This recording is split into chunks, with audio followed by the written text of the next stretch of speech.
Hello friends, welcome to my YouTube channel KL study friends. MP TET वर्ग 2 mains exams की जो हमारी biology की क्लासेस चल रही थी, जिसमें हमने मानव शरीर के तंत्र स्टार्ट किए हुए थे, तो उसी को यहाँ पर हम कंटिन्यू करेंगे। और आपको बता दें कि जो पात्रता परीक्षा आपकी हुई थी, तभी से लेकर के हमने चयन परीक्षा के लिए क्लासेस स्टार्ट कर दी थी और बायोलॉजी की क्लासेस स्टार्ट करी थी आपकी पात्रता परीक्षा के सिलेबस के अकॉर्डिंग। क्योंकि चाहे आपका नया नोटिफिकेशन आ जाए या आप पिछले नोटिफिकेशन को ही देख लें, क्योंकि आपके टॉपिक तो सेम ही रहने हैं आपके मेन सब्जेक्ट के, ठीक है। तो उसी का जो आपका पात्रता परीक्षा का जो सिलेबस था, उसी के टॉपिक जो दिए गए थे बायोलॉजी में, उन्हीं को हमने यहाँ पर क्लियर करवाया है। तो ये हमारी क्लास नंबर 51 रहेगी। इससे पहले हमारी 50 क्लासें हो गई हैं और इनकी प्लेलिस्ट भी बनी हुई है। आप सारी क्लासों को ज़रूर देख लें। बहुत डीप में आपको बहुत अच्छी थ्योरी हमने यहाँ पर देने का प्रयास किया है। तो आपको बता दें, सबसे पहले हमारा जो सजीव जगत हमारे सिलेबस में दिया होता है, उसमें आपको सारी चीज़ें कि कोई जीव कैसे जीवित है, क्यों उसको सजीव कहा गया। तो जो सजीव होते हैं, इनका अध्ययन हम बायोलॉजी के अंतर्गत करते हैं, जैसे आपके मानव हो गए और पेड़ पौधे हो गए, ठीक है। इसके बाद आपके जो निर्जीव होते हैं, ठीक है, सजीव और निर्जीव हमें पढ़ना है। तो निर्जीव कैसे बनते हैं, इसका कारण क्या है और उस पर कौन सा नियम लागू होता है, तो कैसे बनते हैं, ठीक है। तो ये रिएक्शन वगैरह होती हैं, इनको हम केमिस्ट्री में पढ़ते हैं। और फिर आपका होता है फिजिक्स, मतलब कोई फार्मूला उस पर कैसे अप्लाई हो रहा है, तो वो पढ़ते हैं हम फिजिक्स में। तो ये बहुत अच्छे से आपको सजीव जगत करवाया। सबसे पहले हमने आपको कोशिका, पूरी कोशिका जो होती है, मतलब ऐसा नहीं है, कहने में तो छोटा सा टॉपिक है कोशिका, लेकिन जब आप इसको अंदर जा कर के पढ़ेंगे तो बहुत सारी चीज़ें होती हैं। और अभी हमने एक पोल आपको दिया हुआ था कम्युनिटीज़ में, तो वहाँ पर हमने पूछा था एक क्वेश्चन आपका कि सबसे पहले जीवित कोशिका की खोज किसने की। तो बहुत से बच्चों ने उसका आंसर गलत दिया हुआ है, जीवित की बात की थी, ना कि निर्जीव की, ठीक है। तो उसका जो करेक्ट आंसर है वो ल्यूवेनहॉक है, ना कि आपका कुछ बच्चों ने बता दिया है रॉबर्ट हुक करके, ठीक है। तो वो गलत है। तो थोड़ा सा आप ध्यान रखिए और अपनी तैयारी आप स्वयं से जांचिए कि आप कितने पानी में हैं। तो आपसे यही रिक्वेस्ट करेंगे कि बहुत अच्छी क्लासें आपको दी हैं। आप जो कोशिका वाला टॉपिक है, वहाँ से स्टार्ट हमने किया हुआ था, कोशिका पढ़ लिया था। ऊतक क्या होते, जंतु ऊतक क्या होते, पादप ऊतक क्या होते। इसके बाद जीवों का जो वर्गीकरण है, उसमें आपको पाँचों के 5 जगत पढ़ने हैं। इसके बाद अदर जो चीज़ें हैं आपकी, तो सारे लगभग हमारे जो जंतु जगत है, पादप जगत है, ये हो चुके हैं। हमने मानव शरीर के तंत्र यहाँ पर स्टार्ट किए थे। तो ये टॉपिक भी बहुत ही बड़ा है। इसमें लगभग आपको 8 तंत्र पढ़ने होते हैं। मानव शरीर का पाचन तंत्र, उत्सर्जन तंत्र क्या होता है, श्वसन तंत्र क्या होता है। तो जो तंत्र हैं, इसकी भी लगभग 2 क्लासें हो गई हैं, ठीक है। एक 48 क्लास रहेगी और शायद 49 होगी, ठीक है। और एक आपकी 50 क्लास रहेगी। इसमें आपके जो हैं मानव शरीर के तंत्र स्टार्ट किए थे। तो मानव शरीर के तंत्र में हमने सबसे पहले पाचन तंत्र को स्टार्ट किया हुआ था। तो पाचन तंत्र एक बहुत बड़ा, मतलब अपने आप में तंत्र होता है। इसमें सारी जो पाचन संबंधी क्रियाएं होती हैं मनुष्य के अंदर, वो आ जाती हैं। तो इसमें आहार नाल क्या होती है, आहार नाल के कितने भाग होते हैं, संपूर्ण जो मानव की पाचन प्रक्रिया है वो कितने भागों में होकर के चलती है। तो ये चीज़ें तो आज की क्लास हम स्टार्ट करें, इससे पहले हम थोड़ा सा रिकॉल करेंगे जो हमने इससे पिछले लेक्चर में पढ़ा है। क्योंकि यदि कुछ बच्चे नए यहाँ पर जुड़ेंगे तो उनको डायरेक्ट यहाँ से समझ में नहीं आने वाला है, ठीक है, कि ये सम्बद्ध पाचन ग्रंथियाँ कहाँ से आ गई बीच में। तो थोड़ा सा आप भी यहाँ पर समझने का प्रयास करिए, आपका रिवीजन हो जाएगा और फिर हम अपनी क्लास को कंटिन्यू रखेंगे, ठीक है। तो यहाँ पर देखिए, सबसे पहले ये हमारी 49 क्लास है। यहाँ से हमने मानव शरीर के तंत्र को स्टार्ट किया हुआ था। तो तंत्र तो आप समझते हैं, शरीर के भीतर ऐसे अंगों के कई समूह हैं जो एक दूसरे से जुड़े हैं या एक दूसरे पर निर्भर हैं और सामूहिक रूप से कार्य कर रहे हैं, वही आपके तंत्र होते हैं। अब ये जो आप तंत्र देख रहे हैं, इनका हमें अध्ययन करना है। अब कई लोगों का कमेंट्स आता है कि इतनी डीप थ्योरी नहीं पूछी जाती। तो आप प्रीवियस ईयर क्वेश्चन पेपर उठाकर देखिए, वहाँ के क्वेश्चन देखिए कि कितने मतलब किस तरीके से क्वेश्चन पूछे गए हैं, ठीक है। अब जो तंत्र होते हैं, तो कहीं ना कहीं से किसी ना किसी प्रकार से क्वेश्चन बन ही जाता है यहाँ से। तो इतने सारे तंत्र हैं। अब कई बच्चे सोचते हैं कि एक ही केवल हमने लेक्चर देखा और सारे तंत्र क्लियर हो गए, तो फिर आप ऐसा भी पढ़ सकते हैं, कई वन लाइनर नोट्स वगैरह मिल जाती हैं आपको, वहाँ से ऐसा आप पढ़ सकते हैं। ठीक है, तो हमने तो पाचन तंत्र जो स्टार्ट किया था, डाइजेस्टिव सिस्टम जो है ये क्या होता है, तो पाचन तंत्र मतलब जिसमें पाचन संबंधी सभी क्रियाएँ होती हैं वो तो हमारा पाचन तंत्र हो गया। ठीक है, अब जो पाचन तंत्र होता है इसमें हमने देखा था कि जो मनुष्य का पाचन तंत्र है यह अध्ययन की सुविधा की दृष्टि से इसको हम दो भागों में बांट देते हैं, क्योंकि यदि हम डायरेक्ट इसका मतलब इसको डिवाइड नहीं करें और डायरेक्ट अध्ययन करें तो चीज़ें हमारी समझ से परे होंगी। ठीक है, तो इसका जो अध्ययन करते हैं उसको दो भागों में बांट करके करेंगे। सबसे पहले तो आपकी आहार नाल हो जाएगी जिसे हम एलिमेंट्री कैनाल कहेंगे, और दूसरा हो जाएगा आपका संबद्ध पाचक ग्रंथियाँ।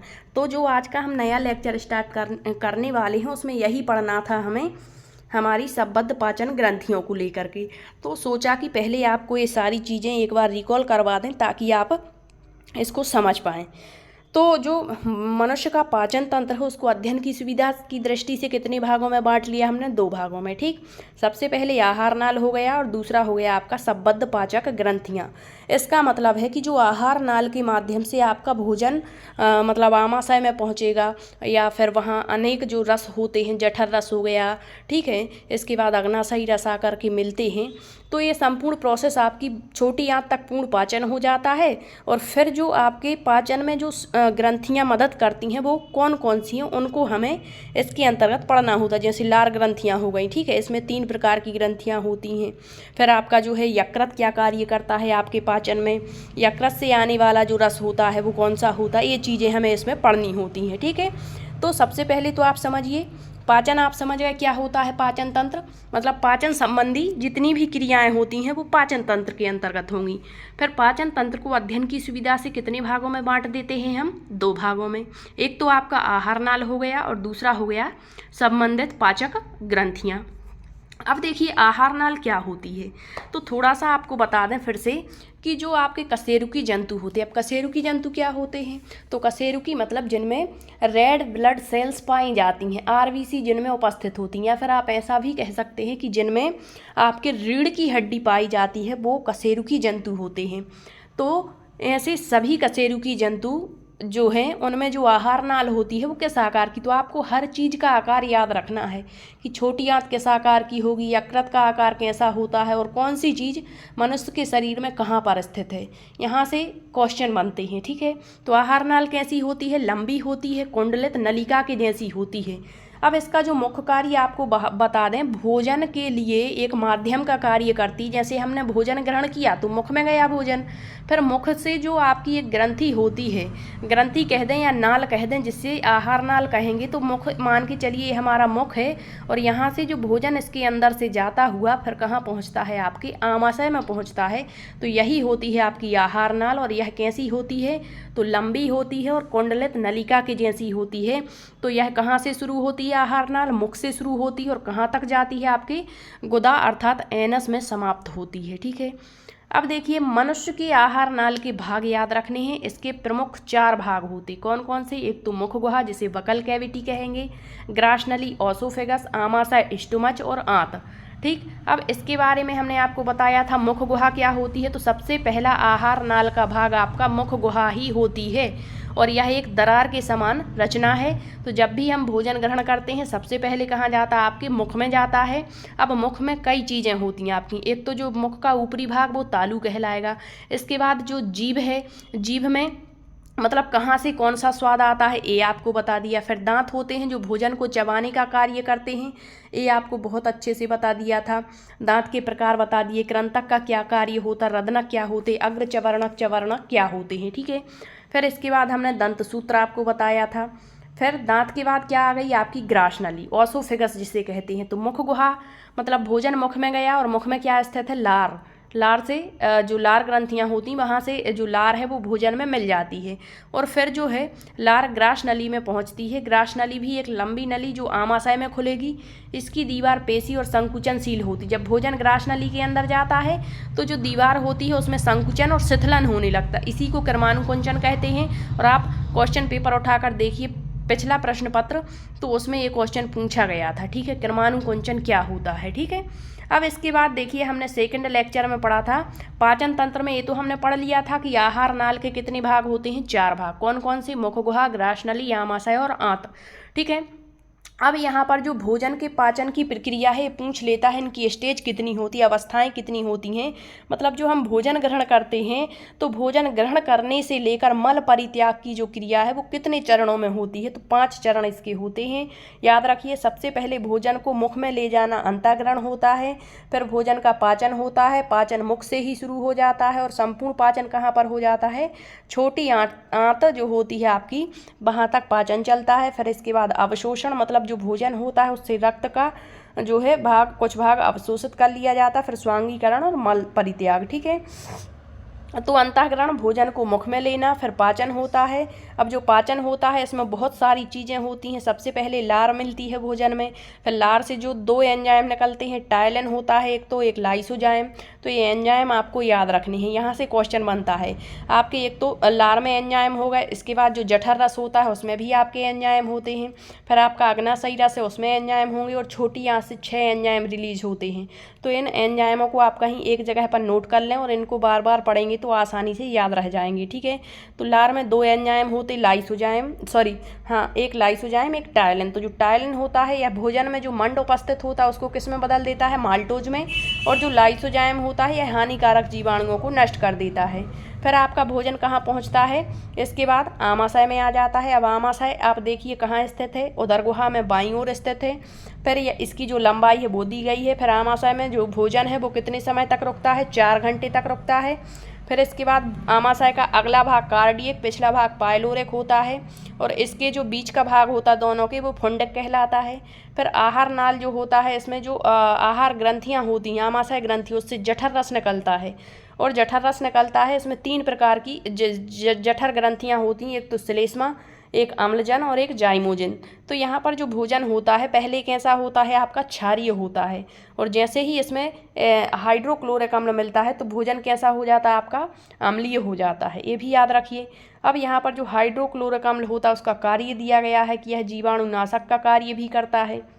इसके बाद आपके इसमें जो एंजाइम होते हैं वो होते हैं पेप्सिन, रेनिन और म्यूसिन। ये मुख्य रूप से याद रखिए, डायरेक्ट भी क्वेश्चन पूछ लेते हैं कि बताइए कौन सा एक आपके आमाशय में जो जठर रस है उससे स्रावित होने वाला एंजाइम नहीं है या फिर है, तो आपको ग्रुप में देंगे। ठीक है। पेप्सिन, रेनिन, म्यूसिन दे दिया, एक दे देंगे टाइलिन, लाइसोजाइम, माल्टेज करके। तो याद रखिए आपके यहाँ से जठर रस में कौन कौन से एंजाइम होंगे, पेप्सिन, रेनिन और म्यूसिन। अब जो पेप्सिन होगा वो क्या करेगा, तो भोजन में जो प्रोटीन है उसको पेप्टोन में बदलेगा। रेनिन दूध में जो कैसीन होती है उसको कैल्शियम पैराकैसिनेट में, और जो म्यूसिन होता है भोजन के जो अम्लीय प्रभाव है उसको कम कर देता है। फिर है आपका पक्वाशय आ जाता है, ड्यूडोनियम, इसमें पाचन होगा आपके भोजन का। इसमें जो है यकृत से आने वाला जो आपका पित्तरस होगा वो मिलेगा, और अग्नाशय से आने वाला अग्नाशयी रस आकर के यहाँ पर मिलता है। फिर जो आपका अग्नाशयी रस होता है इसमें 3 प्रकार के एंजाइम होंगे, ट्रिप्सिन, एमाइलेज, लाइपेज। यहाँ थोड़ा सा हम बहुत फास्ट बता रहे हैं क्योंकि ये क्लासें हमने पहले आपको दे दी हैं और प्ले लिस्ट में डली भी हैं, तो आप उनको देख सकते हैं। ठीक है। ये तो हम आपको समझाने की दृष्टि से, ताकि आज का जो लेक्चर है वो आपको समझ आ सके। ठीक है। इसके बाद देखिए आपकी आंत आ जाती है। तो आंत जो होती है 2 भागों में बटी होती, छोटी आंत, बड़ी आंत। तो जो छोटी आंत होती है यहाँ तक हमारा जो पाचन होता है भोजन का वो पूरा हो जाता है। ठीक है। फिर जो अनपचा भाग होता है भोजन का वो बड़ी आंत में ढकेल दिया जाता है, और फिर यहाँ से जो है आपका जो पाचन है वो आपके एनस के माध्यम से बाहर निकाल दिया जाता है। ये छोटी आंत दी गई, इसकी लंबाई दी गई है, यहाँ पर सारी चीज़ें। फिर छोटी आंत में जो एंजाइम होते हैं वो दिए गए हैं, यहाँ किसका क्या कार्य है। फिर आपकी बड़ी आंत दी गई है, बड़ी आंत 3 भागों में विभाजित होती है। फिर इसके बाद आपका जो भोजन का संपूर्ण प्रोसेस है, तो उसमें सबसे पहले हमने क्या पढ़ लिया था आपका, यहाँ पर देखिए थोड़ा सा। सबसे पहले भोजन के जो 5 भाग होते हैं संपूर्ण भोजन के, उसमें सबसे पहले हमने क्या पढ़ा, अंतःग्रहण, फिर पाचन, फिर होता है अवशोषण, स्वांगीकरण और मल परित्याग। ठीक है। तो यहाँ पर आंत हो गया हमारा। यहाँ पर फिर अवशोषण क्या होता है, तो पचे हुए भोजन का रुधिर में पहुंचना। फिर अवशोषित भोजन का शरीर में उपयोग लाया जाना स्वांगीकरण है, और फिर मल परित्याग दिया गया है। ठीक है। तो ये हो गए थे हमारे 2 लेक्चर। अब आज के लेक्चर में हम देखेंगे संबद्ध पाचक ग्रंथियाँ। मतलब ये जो पाचन हुआ है तो इसमें हमने बीच बीच में पढ़ा ना कि यकृत से आने वाला पित्तरस मिलता है, अग्नाशय से आने वाला अग्नाशयी रस मिलता है। तो आखिर ये होते क्या हैं, लार ग्रंथियाँ कौन कौन सी होती हैं, हमें सब जानना है। ठीक है।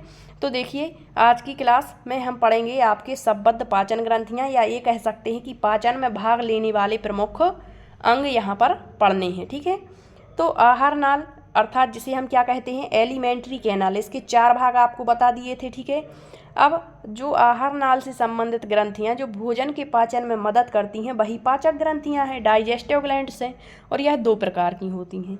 तो एक तो आंतरिक पाचक ग्रंथियां, वो जो शरीर के अंदर जो भाग स्थित हैं, जैसे आमाशय हो गया आपका या फिर अन्य चीज़ें, उसमें जो सहायता करेंगी वो आंतरिक पाचक ग्रंथियाँ, और एक होंगी बाह्य पाचक ग्रंथियाँ। ठीक है, तो देखिए वे पाचक ग्रंथियां जो आहार नाल की दीवार में उपस्थित होंगी, और जो आपकी आहार नाल है वो मुख के बाद से शुरू होती है और एनएस तक चलती है। तो इसमें विभिन्न पाचक ग्रंथियां होती हैं। तो वही पाचक ग्रंथियां जो आहार नाल की दीवार में उपस्थित हैं वो आंतरिक पाचक ग्रंथियां हैं, और इस श्रेणी में समस्त श्लेष्म ग्रंथियां आ जाती हैं, अर्थात म्यूकस ग्लैंड, आमाशय की दीवार की जो जठर ग्रंथियां हैं, गैस्ट्रिक जो ग्लैंड्स हैं, और आंत की दीवार की ब्रूनर्स ग्रंथियां इसके अंतर्गत आती हैं। तो याद रखिए, पूछ सकते हैं बताइए आंतरिक पाचक ग्रंथियां कौन सी हैं। तो एक तो जठर ग्रंथियां, एक ब्रूनर्स ग्रंथियां, और एक श्लेष्म ग्रंथियां। फिर आती हैं आपकी बाह्य पाचक ग्रंथियाँ। तो आहार नाल के अतिरिक्त, मतलब आहार नाल को यदि छोड़ दिया जाए तो इसके अलावा शरीर के अन्य जो भाग बचते हैं उनमें जितनी भी ग्रंथियाँ होंगी वो सब बाह्य पाचक ग्रंथियाँ कहलाएंगी, एक्सटर्नल डाइजेस्टिव ग्लैंड्स कहलाएंगी। अब मनुष्य में 3 बाह्य पाचक ग्रंथियाँ मुख्य रूप से हमें पढ़नी हैं। एक तो लार ग्रंथियाँ, दूसरी यकृत, और तीसरा हमें पढ़ना है अग्नाशय। ठीक है, तो यहाँ लार ग्रंथियाँ देखिए, मनुष्य में 3 जोड़ी लार ग्रंथियाँ होती हैं। तो जो लार ग्रंथियाँ हैं एक तो वो जोड़े में पाई जाती हैं, याद रखिए। ठीक है, अब जो लार ग्रंथियाँ होती हैं उन तीनों लार ग्रंथियों के बस आपको नाम याद रखने हैं और कहाँ पर कौन सी लार ग्रंथियाँ स्थित हैं। तो एक तो होती हैं सबलिंगुअल ग्लैंड, एक होती हैं सब मैक्सिलरी ग्लैंड, और एक होती हैं पैरोटिड ग्लैंड। तो ये होती हैं 3 जोड़ी लार ग्रंथियाँ। तो इनको थोड़ा सा आप हाईलाइट कर सकते हैं। ठीक है, अब जो आपकी सबलिंगुअल ग्लैंड है ये कहाँ स्थित हैं। तो जो पहली जोड़ी लार ग्रंथियाँ हैं, जिह्वा जो हमारी जीभ होती है उसके दोनों ओर 1-1 की संख्या में उपस्थित हैं, जिसे सबलिंगुअल ग्लैंड कहेंगे। फिर है आपकी दूसरी जोड़ी जो लार ग्रंथियाँ हैं, ये निचले जबड़े के मध्य में मैग्जिला अस्थि के दोनों ओर 1-1 की संख्या में, जब हम कंकाल तंत्र पढ़ेंगे वहाँ अस्थि उपास्थि पढ़ेंगे। ठीक है, तो यहाँ पर उपस्थित होती हैं, जिसे सब मैग्जिलरी ग्लैंड कहते हैं। और तीसरी जोड़ी जो लार ग्रंथियाँ हैं दोनों कानों के नीचे 1-1 की संख्या में उपस्थित होती हैं, जिन्हें पैरेटॉइड ग्लैंड या पैरेटॉइड ग्लैंड कहते हैं। ठीक है, अब यहाँ पर देखिए, यहाँ पर ये कुछ फैक्ट हैं कि मनुष्य की लार में कितना % जल होता है। तो 99% जल होता है और 1% एंजाइम होते हैं। और मुख्य रूप से कितने एंजाइम होते हैं, 2 आपको पढ़ा चुके हैं। पहला टाइलिन एंजाइम होता है और दूसरा होता है लाइसोजाइम एंजाइम। ठीक है, अब देखिए यकृत आता है आपका, दूसरा जो है आपकी बाह्य पाचक ग्रंथि वो क्या है, यकृत है। तो अभी हमने पढ़ा था कि जो आपका भोजन होता है उसमें जो पक्वाशय होता है, यकृत से आने वाला पित्तरस मिलता है। तो ये यकृत है क्या, लीवर है क्या। तो मानव शरीर की सबसे बड़ी ग्रंथि, मोस्ट इंपोर्टेंट पूछता है क्वेश्चन, मानव शरीर की सबसे बड़ी ग्रंथि कौन सी है। ये फैक्ट के रूप में क्वेश्चन बनेगा। तो कौन सी है, यकृत है या लीवर है आपका। इसका वजन कितना होता है, तो 1.5 से 2 किलोग्राम के मध्य होता है। यह स्थित कहाँ होता है, तो उधर गुहा जो है एब्डोमिनल कैविटी के ऊपरी भाग में दाहिनी ओर स्थित होता है। ये भी आपको याद रखना है। फिर यह रंग किस रंग का होता है, तो गहरे धूसर रंग का होता है, और यह एक गहरे गर्त के द्वारा 2 खंडों में विभाजित रहता है। अब इसका जो निचला भाग है वो नाशपाती के आकार, आप सर्च करिएगा मानव शरीर के जो तंत्र हैं पाचन तंत्र, तो उसमें आपको ये दिखा देगा। ठीक है, हमारे पास इतनी मतलब फैसिलिटी नहीं है कि आपको हम सारी चीज़ें यहाँ पर दिखा पाएँ। ठीक, लेकिन जो भी हम मैटर देते बहुत अच्छा देने का प्रयास करते हैं। तो देखिए इसका जो निचला भाग है वह नाशपाती के आकार की एक छोटी सी थैली होती है, जिसे पित्ताशय या गॉल ब्लैंडर कहते हैं। ठीक है, अब यकृत के द्वारा स्रावित होता है पित्तरस, और पित्ताशय में ये संचित होता है। तो यकृत से कौन सा रस निकलता है, याद रखिएगा, आमाशय से जठर रस, जो यकृत है यहाँ से पित्तरस, अग्नाशय आएगा तो वहाँ से अग्नाशयी रस निकलेगा। ठीक है, तो यह संचित कहाँ होता है, आपके पित्ताशय में। फिर दिया है कि यह पित्त आंत में उपस्थित एंजाइमों की क्रिया को क्या कर देता है, तीव्र कर देता है। इसके अतिरिक्त यकृत कार्बोहाइड्रेट, प्रोटीन, वसा के उपापचय में भाग लेता है, और शरीर में उत्पन्न जो जीव विष होते हैं उनके प्रभावहीन करके उनसे हमारी रक्षा करता है।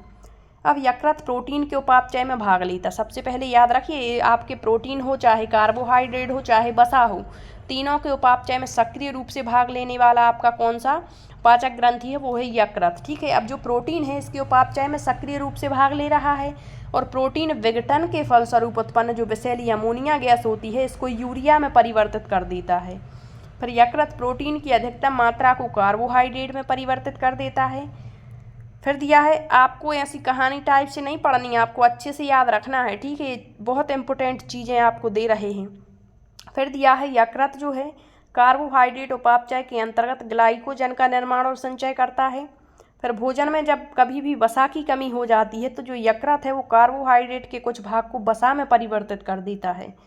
फिर फाइब्रिनोजेन नामक प्रोटीन है, मोस्ट इम्पोर्टेंट फैक्ट है, इसको हम हाईलाइट नहीं कर पाए हैं लेकिन आप जरूर कीजिए कि जो फाइब्रिनोजेन नामक प्रोटीन होता है इसका उत्पादन कहाँ से होता है, यकृत से ही होता है और यह रक्त के थक्का बनने में मदद करता है। जब कभी भी किसी व्यक्ति को चोट लग जाती है तो जो रक्त का थक्का बन जाता है वो किस कारण से बनता है, फाइब्रिनोजेन प्रोटीन से, और ये कहाँ से उत्पादित हो रहा है, यकृत से।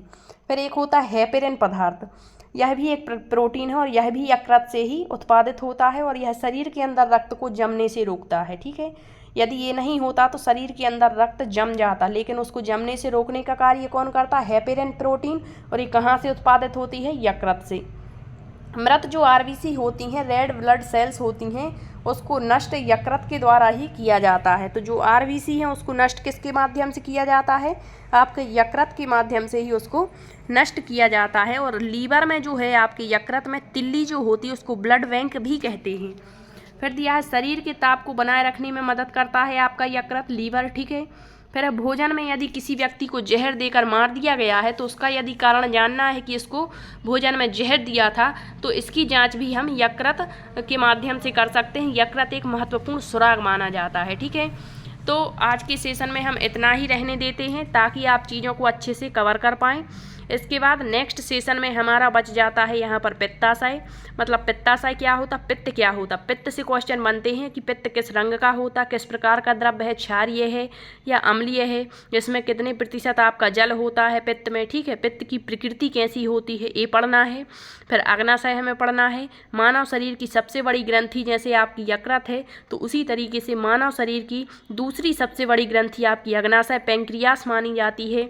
फिर इसमें जो है इंसुलिन वगैरह हमें पढ़ना है। ठीक है, अग्नाशयी रस क्या होता है, ये चीज़ें। इसके बाद हमारा नेक्स्ट जो तंत्र होगा उसको हम स्टार्ट करेंगे श्वसन तंत्र। ठीक है, तो यदि आपको क्लास पसंद आई है तो शेयर ज़रूर करिए। यदि आपका कोई डाउट बनता है तो उसको भी आप कमेंट्स के माध्यम से ज़रूर पूछिए। हमारा पाचन तंत्र कल कवर हो जाएगा। इसके बाद अगला तंत्र हम स्टार्ट करेंगे श्वसन तंत्र। ठीक है, मिलते हैं अगले सेशन में, तब तक के लिए बहुत बहुत धन्यवाद।